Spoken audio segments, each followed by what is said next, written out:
I'd like to hear a little bit about your business and how you got started and where this all came from. Well, Firelight Media is basically a full-service digital media production company. So we do everything from video, audio, multimedia, web development, and live events. And we started 10 years ago this year. And we basically started in my house. When my kids were born and I had twins, I decided to work out of my house. So you started as a home-based business? Started a home-based business. I did that for a few years before Firelight, and then started to grow a little bit and needed help. So took on a business partner and we started Firelight Media together in 2005. That was Byron, Campbell. In 2007, we moved into this facility and have experienced, moderate growth throughout the years, putting a lot of effort into sales process and partnering with the other businesses in our area. When you started your business in your home, what were the services that you were offering at that time? We've always been multifaceted, okay? So we've always offered similar services. Okay. I was not an audio specialist, so Byron comes from an audio engineering background, so bringing him on helped increase that ability. But we definitely didn't have the capacity that we have today. I always did multimedia, web development, and video production. And bringing Byron on enhanced that information, but also added to the ability for audio production, which is his background, and live events, which he had a lot of experience with. So when we decided to move out of the house into this facility in Trumbull, we realized that we needed to have a little bit more, we needed some space because we were having a few employees or freelancers helping us, and they're coming to our house and we were a little cramped. Okay, we didn't have a lot of space. Mm-hmm. So when we took it on, we went from everybody being in one room to having 3 different edit suites and some common areas and offices that were all separated. Today, we've recently renewed with a 10-year lease with our landlord, took on a little bit more space, and we've expanded to 2 more office rooms, another edit suite and more offices, added a conference room so we're not sitting around the kitchen table meeting with clients. A lot of that had to do with our ability to grow with the DECD loan that we received. And that loan helped us basically improve our infrastructure, improve our workflow with the equipment that we bought. And that allowed us to service our clients, service more clients, which enabled us to grow. So tell me a little bit about your employees. How many employees do you have? Today, I believe we have 7 employees, and then my business partner and myself. And then we also employ basically probably about a dozen or so subcontractors that help on various jobs, especially with some of our bigger clients. Your client base covers all of Connecticut? Basically, it's global. Oh. So we have several multinational clients, and sometimes we're dealing directly with people in Italy or Germany or England or wherever. And we have clients that are New York based, based out of Dallas, Texas, or Houston, Texas, based on the West Coast. And then we have a lot of, Fairfield County has a very big core of ad agencies and networks, television, things like that we are able to do work with as well. A lot of collaboration. A lot of collaboration. Partnerships. Yes. Well, I think this is a beautiful space, as I've mentioned, but I think it's interesting that you started at your home and that you just kept moving forward. Yes. And what is your background? I studied architecture in college, but architecture is a very broad subject that gives you a lot of graphic and engineering mindset, design and artistic mindset.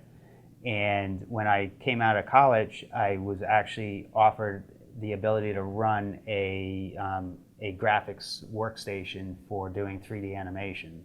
And 3D animation is very much like the brain of an architect, because you're dealing with spatial relationships of objects inside. You're designing colors, you're designing sets. It's like a movie studio, but you're designing just like an architect would design an interior of a house.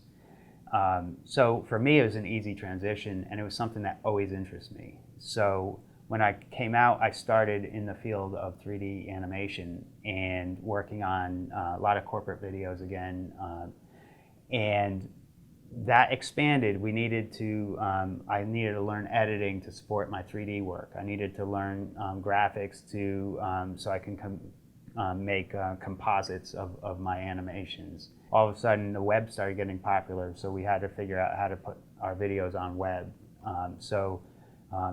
Doing that, no one else knew how to do it, so I figured out how to do it with web development. So that helped us service our clients and service their needs. So we ended up, that actually helped because we have a lot of other production companies in the state that call us. Normally people would think of us as competitors, but they only go so far with their services, and then they call us to do the last part, whether it's make DVDs or make multimedia presentations or put it on the web.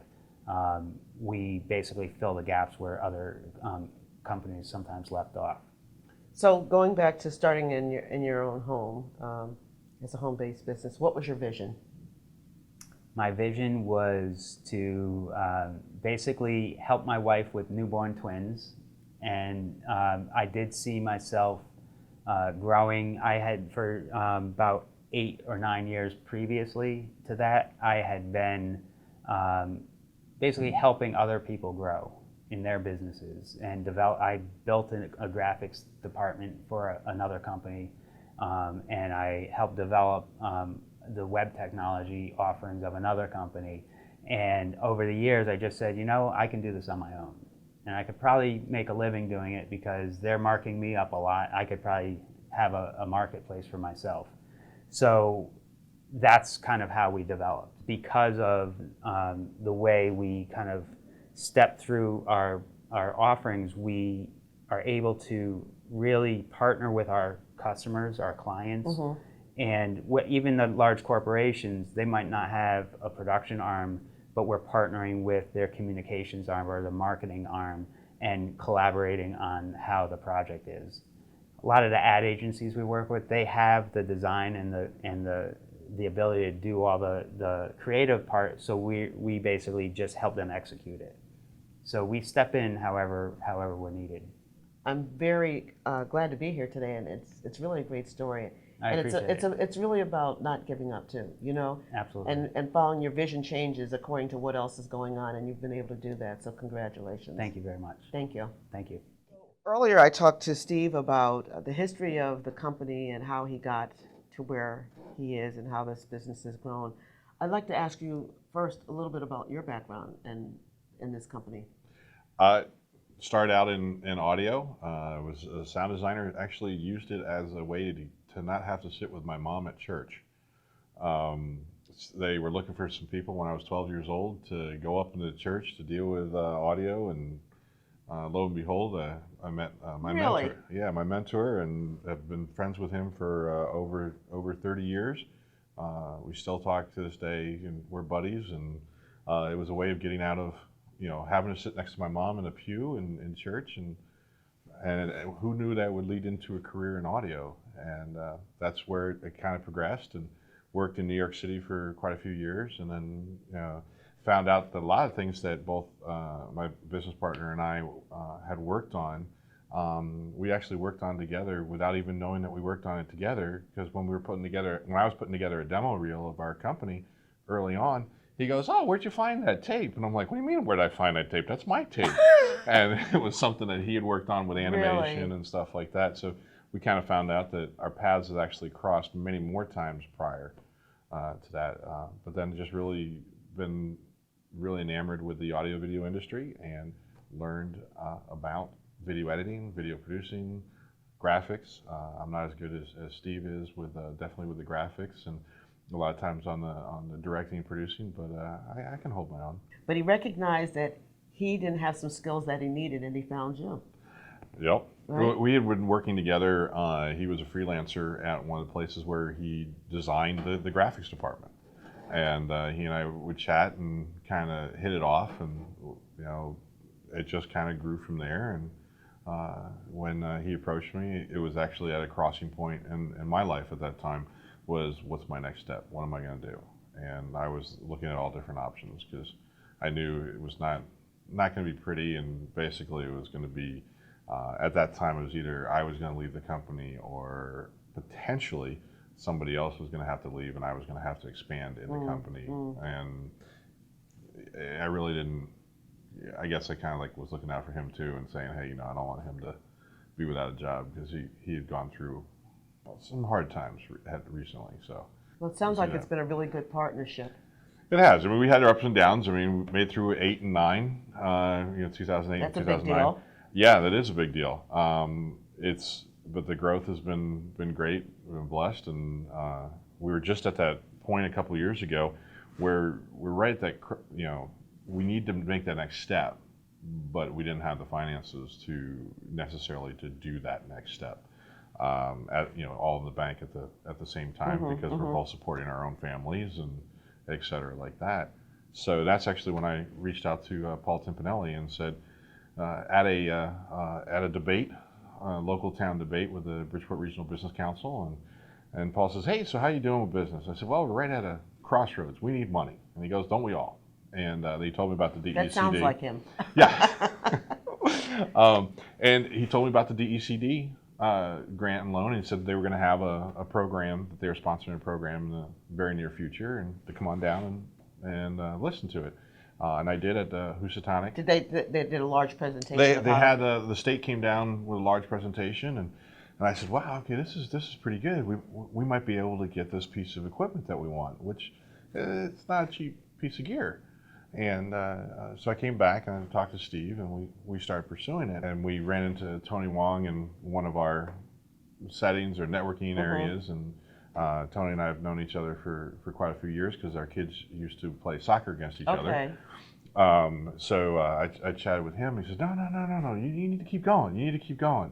And he goes, here, let me put you in contact with this person. So he had his secretary give us a call, and started that process, and really started pushing forward. So Tony's the one that really said, don't give up and keep going. So what have you been able to do with the DECD loan? With the DECD loan, it's great because there's been a lot of people who have said, hey, we'll give you a small business loan. And, leverage. And, yeah, leverage. Right. And they're coming to us. And I said, no, well, we're going to go through the DECD loan first and see if we can get it. And they're like, well, why? And I said, well, because of the interest rate. I said, you can't beat that. And he goes, and a lot of them were like, no, you can't. But we used it for a piece of gear that we needed to be able to have the whole team collaborate. We have 4 edit suites here, and with that, there's constantly time when we're having to stop a project, start a project. Some emergency will come in that has to get done, something got missed or whatever, or the client says, oh, we need to make this quick change, but we need it in a couple hours because we have a presentation. So things like that, we can go into a room and say, okay, Will, you need to stop this. Tom's going to pick it up, but Will, you don't have to move. And whereas before, we would have to have everything on a portable hard drive, and then take that hard drive to another room, or swap out personnel. This way, we can actually keep people in their own room. We've been able to bring on 4 people. Wow. Since we started that. So economic development, huh?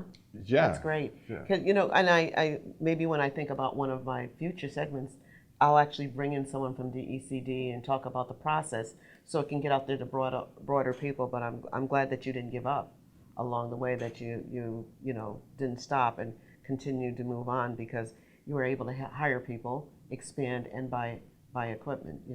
And there may be something coming down the pike again that'll even help you even more do some of that work. Yeah. So what do you see for the future? We do a lot of corporate communications. Okay. So we're always looking for how can we get into other corporations and stuff like that. And we're hoping that things will continue to grow, and that we can create Connecticut to be a place that businesses come to, because it does help us. Yeah. And it helps. You're a service provider. You need people to be here to be able to serve. That's them. right. I But totally understand. at the same token, even though that it's looks as a Connecticut base, You're global, though. We are global. I mean, we've been all over the world. I heard. So yeah, That's pretty wonderful. yeah. Well, Steve got to go on a great trip. He went to the Peru, down to Peru to Oh, because Steve Mayans didn't share that with me No, earlier. no. And he went to Guadalajara, which I heard was absolutely gorgeous. He told me it was United States stuff. No, we it's been great because we have been able to go visit places. I worked with NBC, and I was on the Olympics in Athens, in Torino, and also in Beijing. So I got to see the world. Another client of ours is kind of like Doctors Without Borders. It's a nonprofit called MedSend, where they send where doctors are going into a mission field and can't really afford their tuition right out of schooling when they're done, but they really have a heart to go overseas or even local too.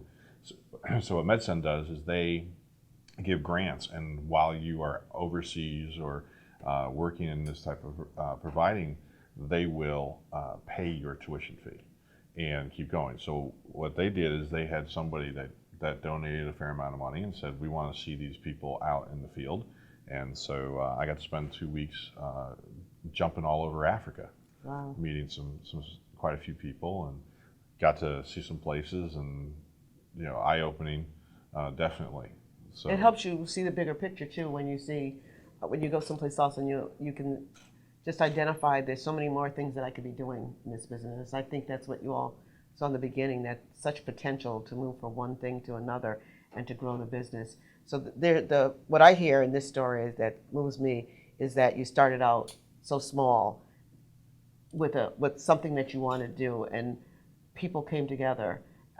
Steve meeting you, that you all built a relationship, but also the people that you're able to hire, the taxes that you're able to pay, how you're able to work with all these other people nationally.